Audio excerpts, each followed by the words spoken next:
जय हिंद दोस्तों, मैं हूं केशव राणा और आज इस कड़ी में मैं आपको उस अधूरे कहानी का जो सेकंड पार्ट है मैं सुनाऊंगा, जिसमें एक जो प्रेतात्मा है पुलिस को अपने कातिल का पता खुद बताती है।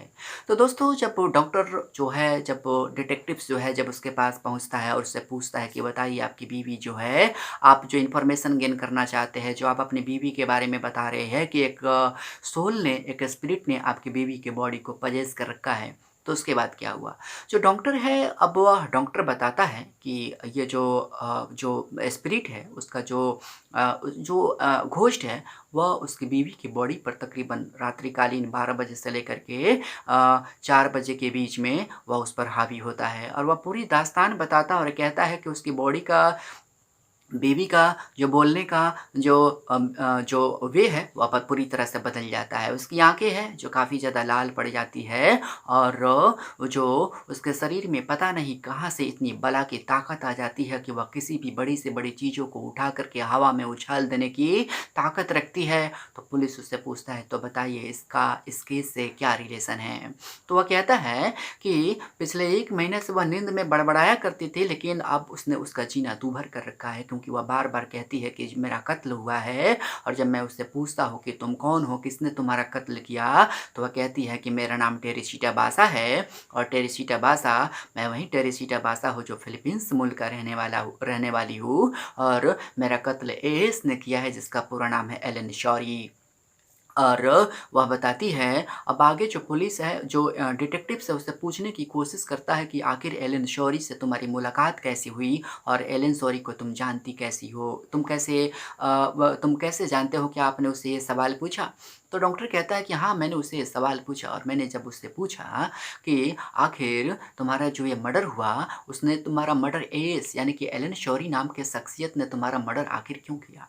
तो कहता है, वो कहती है, उसकी जो घोस्ट है उसकी कहती है, टेरेसीटा बासा की जो घोस्ट है जो उसकी बीवी की बॉडी पर आती है, वह उसको कहती है कि एक शाम जब उसका जो टेलीविज़न ख़राब हो गया था, वह टेरेसीटा बासा को बुलाई थी। वह टेरेसी माफ़ कीजिएगा, वह टेरेसीटा बासा जो थी, वह एलन शौरी को अपने घर पर टेलीविज़न को ठीक करने के लिए बुलाई थी और जो एलन शौरी है वह एक मैकेनिक था। चूँकि जो टेरेसीटा बासा है, चूँकि उसके घर पर जो गैजेट्स ख़राब हो जाया करती थी, तब वह आम तौर पर एलन शौरी के पास आती थी। चूँकि वह पेशे से, प्रोफ़ेशन से एक मैकेनिक था, तो ज़ाहिर-सी बात है कि उसके घर का जो गैजेट्स था वह उसको ठीक कर दिया करती थी। लेकिन बार-बार आने-जाने के कारण जो टेरेसीटा बासा का जो रिलेशन था उससे काफ़ी ज़्यादा खूबसूरती के साथ वह काफ़ी ज़्यादा खूबसूरत रैपोर्ट या रिलेशनशिप उसके साथ बिल्डअप हो गया था एलन शौरी के साथ। इसलिए जब टेरेसीटा बासा के घर पर कोई गैजेट्स ख़राब हो जाया करता था,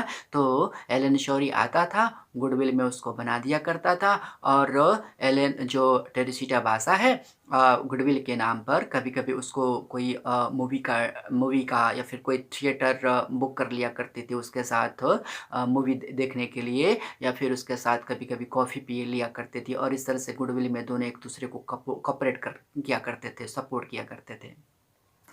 तो अब वो जो घोस्ट है, अब वो पूरी अपनी दास्तान है कुछ यूँ सुनाता है और जो डिटेक्टिव्स हैं उस दास्तान को पूरी हैरत के साथ सुनता है। अब डॉक्टर कहता है क्या कि मैंने जब डिटेक्टिव से उसको पूछता है कि बताइए आप पूरी दास्तान के बारे में बताइए, तो जो डॉक्टर है उस पूरी दास्तान को कुछ यूँ सुनाता है और कहता है कि एक दिन एलन शौरी उसके घर पर आया था। उसने उसका टेलीविज़न बनाया, लेकिन चूँकि घर पर आने के कारण, चूँकि उसके पास कुछ ऑर्नामेंट्स थे, कुछ नेकलेस थे और उस नेकलेस को देख कर के वह चोरी करने की जद्दोजहद करता है और जब वह उसका विरोध करती है, चूँकि वह उसको रंगे हाथों पकड़ लेती है और एलन शौरी है, रंगे हाथों पकड़े जाने के कारण टेरेसीटा बासा का कत्ल कर देता है। अब जो जो डिटेक्टिव है, अब वो उससे पूछता है, तो बताइए आपने आपके घर से जो नेकलेस चोरी हुआ था, क्या आपने उससे पूछा उस घोस्ट से कि उस नेकलेस का क्या हुआ? तो डॉक्टर कहता है कि हाँ, मैंने उससे पूछा कि उस नेकलेस का क्या हुआ, जो ऑर्नामेंट चोरी हुआ था उसका क्या हुआ? तो घोस्ट कहती है, जो मेरी बीवी के बॉडी को पजेस कर रखी थी, वह कहती है कि एलन शौरी ने जिस ऑर्नामेंट्स को मेरे घर से चुराया था, उसने उस नेकलेस को अपनी गर्लफ्रेंड को गिफ्ट कर रखा है। अब पुलिस के पास एक पुख्ता सबूत होता है। पुलिस उसको पता लगाती है कि जो अगल-बगल में पता लगाती है कि एलन शौरी नाम का कौन ऐसा मैकेनिक है और बहुत जल्द उसके पास पहुँच जाती है। एलन शौरी जब ये देखता है, चूँकि वह भी पेपर पढ़ा करता था, टेलीविज़न की सुर्खियाँ बनती थी, पेपर की सुर्खियाँ बनती थी, चूँकि उसको भी पता था कि ये जो मर्डर हुआ है काफ़ी ज़्यादा हाई प्रोफ़ाइल हो गया है। तो इस स्थिति में अब सिचुएशन क्या होता है कि इस स्थिति में जब कहानी आगे बढ़ती है, तो पुलिस को देख कर के डिटेक्टिव को देख कर के जो एलन शौरी है वह काफ़ी ज़्यादा अचंभित हो जाता है कि मैं कैसे पकड़ा गया? आखिर पुलिस हम तक पहुँची कैसे? चूँकि उसको पूरी तरह से लगता था कि ये जो ब्लाइंड मर्डर है, पुलिस उसको ब्लाइंड समझ कर के इस केस की फ़ाइल को पूरी तरह से बंद कर देगी। चूँकि घटना के तकरीबन 2 से 3 साल हो चुके थे। अब उसे ऐसा लगने लगा था कि पुलिस उस तक नहीं पहुँच पाएगी।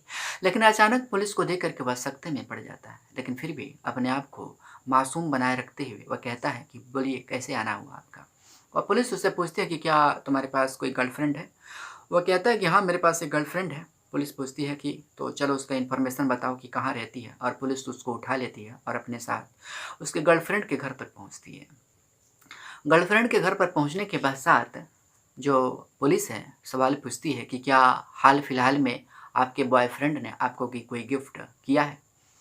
तो वह जो गर्लफ्रेंड है टेरिस जो एलन शौरी की जो गर्लफ्रेंड है, वह ये कहती है कि हाँ, हाल-फिलहाल में इसने मुझे एक गिफ्ट किया है और वह उस नेकलेस को दिखाती है।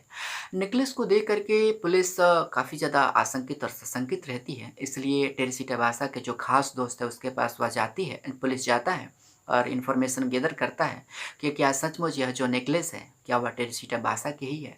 वह पुलिस यह देख कर के काफ़ी ज़्यादा हैरत में पड़ जाती है कि उसके जितने भी दोस्त थे, करीब से जानने वाले जो लोग थे, अब उनको समझने में देर नहीं लगती है और वे कहते हैं कि यह जो नेकलेस है टेरेसिटा बासा की है। और पुलिस के पास एक सबूत होता है, एक पुख्ता सबूत।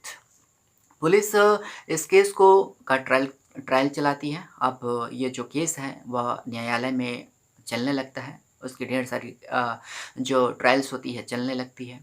लेकिन इस केस से जुड़े हुए जो जूरी मेंबर के जो सदस्य थे, उसमें से कुछ ऐसे थे जो आत्माओं के अस्तित्व को नकारते थे। तो कुछ ऐसे थे जो आत्माओं के अस्तित्व को स्वीकार करते थे, कन्फेस करते थे कि हाँ, ऐसा होता है। लेकिन चूँकि ये जो न्यायालय था, ये न्यायालय है या ये कोर्ट है जो केवल उसी जजमेंट को उसी क्लू या उसी सुराग को मानती है जो सचमुच हो, क्योंकि प्रेतात्माओं को, घोस्ट को, स्पिरिट को के अस्तित्व को हमारा जो विज्ञान है नहीं मानती है। इसलिए जब इस पर बहस चलती है तो जब एलन शोरी से पूछा जाता है कि आप आखिर आपने उसका मर्डर क्यों किया टेरेसिटा बासा का? तो एलन शोरी कहता है, हाँ, ये ठीक है कि 21 फरवरी सन 1977 की वो शाम तकरीबन 7:30 बजे से 8:30 बजे के करीब मैं टेरेसिटा बासा के अपार्टमेंट में गया था। ये बात बिल्कुल सही है। मैंने आभूषण चोरी किया, ये भी बात सही है, लेकिन मैंने उसका कत्ल नहीं किया। पुलिस अब काफ़ी ज़्यादा उलझन में पड़ जाती है कि कातिल के कातिल तक पहुँचते-पहुँचते उसका जो हाथ है, पुलिस का हाथ है, उसके गिरहबान तक नहीं पहुँच पाती है। पुलिस को पता है कि कत्ल एलन शौरी ने किया है, लेकिन चूँकि उसके पास कोई सुराग नहीं होता है और सुराग के नाम पर केवल एक स्टेटमेंट होता है कि get theatre ticket for A. सुराग के नाम पर केवल ये होता है कि आत्मा ने गवाही दी है कि टेरेसिटा बासा का कत्ल एलन शौरी ने किया है। सबूत के नाम पर ये होता है कि उसके घर पर से जो चुराया हुआ जो नेकलेस है, वह नेकलेस टेरेसिटा बासा का होता है। लेकिन चूँकि एलन शौरी जो था, काफ़ी ज़्यादा शातिर था। अब वह यह कहता है कि हाँ, उस रात मैं गया तो था, मैंने चोरी किया तो था, लेकिन मैंने उसका कत्ल नहीं किया है। पुलिस के पास कोई सुराग नहीं रहता है। काफ़ी लंबा ट्रायल चलता है, लेकिन लंबा ट्रायल चलने के पश्चात अब जो एलन शौरी है, बाइज़्ज़त बरी हो जाता है।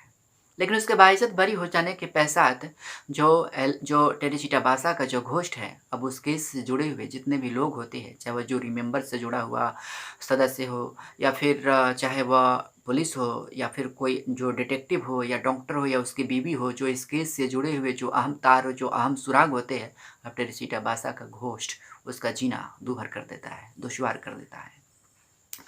अब इस केस से जुड़े हुए जितने भी जो कड़ियाँ हैं, अब वो कड़ियाँ आपस में एक जगह से एक जगह इकट्ठा होती हैं, एक जगह बात करते हैं, एक जगह पर प्लानिंग करते हैं और उन लोगों को लगता है कि अगर इस टेरिसिटा वासा के घोस्ट से बचना है, तो इसको न्याय दिलाना होगा। इसलिए हमें इस केस को फिर से एक बार खोलना चाहिए और इस केस की फाइल को फिर से एक बार खोल दिया जाता है। अब जब इस केस की सुनवाई जब एक बार फिर से होने लगती है, तो वैसे भी काफ़ी ज़्यादा सेंसेशनल खबर थी, काफ़ी ज़्यादा सेंसिटिव ये खबर था, चूँकि किसी दूसरे राष्ट्र का सिटीज़न का कत्ल किसी तीसरे राष्ट्र में हो जाए, तो ज़ाहिर-सी बात है जो डिटेक्टिव्स है, जो उस राष्ट्र के जिस राष्ट्र के सिटीज़न का कत्ल हुआ है, उसके जो एम्बेसी होगा वह काफ़ी ज़्यादा एक्टिवेट होगा। अब एक एम्बेसी दूसरे एम्बेसी से बात करता है, एक दूतावास से का दूसरे दूतावास से संपर्क साधने की जो प्रक्रिया है, वह चल पड़ती है और अपने-अपने लेवल का जो अपने-अपने लेवल पर जो राष्ट्र है, जो नेशंस है, उस इन्फॉर्मेशन को उस ब्लाइंड मर्डर के पीछे के छुपा हुआ जो इंटेंशन है, जो मोटिव्स है, उसको जानने की जेद में लग जाती है, चूँकि केस अब काफ़ी ज़्यादा हाई प्रोफ़ाइल बन जाता है। बहरहाल इस केस की जो फ़ाइल है, उसको फिर से खोला जाता है, फिर से ट्रायल चलती है। सारे लोगों को इस केस से जुड़े हुए जितनी भी अहम कड़ियाँ हैं, सारी कड़ियों को जोड़ा जाता है, उनको पिरोने की कोशिश की जाती है। लेकिन फिर से जो पुलिस है, जो डिटेक्टिव्स है, इस केस से जुड़े हुए जो अहम कड़ियाँ हैं, वह कातिल के गिरेबान तक फिर से नहीं पहुँच पाती है।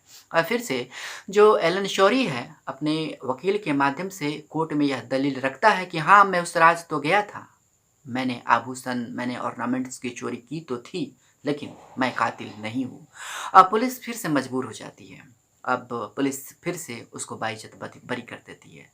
लेकिन सारे बयानों को सुनने के पश्चात जब पुलिस उसको बरी करती है, तो जो एलन शौरी है, अब वह अपने बयानों से पूरी तरह से मुकर जाता है और वह यह स्वीकार करता है कि हाँ, हमने ही टेरेसिटा बासा का कत्ल किया था। अब वह उस रात जब 21 फरवरी सन 1977 की जो रात थी, तकरीबन साढ़े 7 बजे से साढ़े 8 बजे के करीब, वह उस रात क्या हुआ था, अब किन परिस्थितियों में उसने उसका मर्डर किया, वह पूरी दास्तान को, पूरे वृत्तांत को, पूरे ज्यूरी मेंबर के सामने न्यायालय के समक्ष पूरी बेबाक अंदाज में रखता है। चूँकि जो टेरेसिटा बासा का जो घोस्ट था, उसने उसका ज़िंदगी को जीना हराम कर रखा था। चूँकि वह बाहर भी रहता था, फिर भी वह भयानक सपने देखा करता था। जेल के अंदर था, तो जेल के अंदर उसके भयानक सपने आया करते थे। कभी-कभी उसको ऐसा लगता था जैसे उसके सामने कोई खड़ा है। उसके बगल से ऐसा लगता था कि कोई काले साये इधर से उधर गुज़र रहा हो, भटक रहा हो। उसका ज़िंदगी उसने जीना उसको दुश्वार कर रखा था। उसने उसको दूभर कर रखा था। लेकिन फिर भी जो एलन शौरी था, चूँकि वह काफ़ी ज़्यादा शातिर था, इन सारी सिचुएशन से गुज़रने के पश्चात भी वह न्यायालय को यह बताने की जद्दोजहद में बिल्कुल तैयार नहीं दिखता था कि हाँ, उसने उसका कत्ल किया था। लेकिन जब दूसरी बार पकड़ कर के जब पुलिस ने उसको जब जिस सेल में डाला था जिस कारावास के सेल में डाला था, उस सेल में जब तकरीबन वह 1 महीना से उसमें वह कैद था और उस 1 महीना में जब दूसरे कैदियों से इसके बारे में पूछा गया कि इन्फॉर्मेशन गेन करने की कोशिश की गई कि जब एलन शौरी को जिस सेल में डाला गया था, उसकी जो एक्टिविटी थी वो कैसा था, तो दूसरे कैदियों का कहना था कि जो एलन शौरी था, वह बार-बार नींद में चिल्लाया करता था। जब सोता था तब नींद में बड़बड़ाया करता था। जब जागा रहता था तो पागलों की तरह वह बिहेव किया करता था। उसकी जो आँखें थी वह लाल हो जाया करती थी और वह हमेशा कहता था, मैं नहीं छोड़ूँगी, मैं नहीं छोड़ूँगी। यानी कि बॉडी एलन शौरी का होता था और उस पर ऐसा लगता था उसके बॉडी को किसी ने पजेस कर रखा है, जिसमें एक लड़की की आवाज़ आती थी और वो कहती थी कि मैं ज़िंदा नहीं छोड़ूँगी। मैं तुम्हारा जो जीना है उसको मैं हराम कर दूँगी। और इस तरह से जो टेरेसिटा बासा है, वह अपने कातिल का पता पुलिस को बताती है और जो एलन शौरी है, वह उसका वो उसको चूँकि उसने अपना जुर्म कबूल कर रखा था, इसलिए एलन शौरी को उसके जुर्म के कबूलनामे के आधार पर जो न्यायालय है, उसको ताउम्र 20 साल कारावास की सज़ा सुनाती है। तो दोस्तों, आज इस कड़ी में इतना ही। अगर ये कहानी आपको पसंद आई तो आप अपना कमेंट कीजिएगा इस पर और अगर लगता है कि ये कहानी काफ़ी खूबसूरत है, कहानी में दम है, तो आप इस चैनल को भी सब्सक्राइब कीजिएगा। मिलते हैं कल एक नई कड़ी में, एक नई कहानी में, एक नए अंदाज़ के साथ। तब तक दोस्तों, आप सभी अपना ख़्याल रखिएगा। आप सभी का दिन शुभ रहे।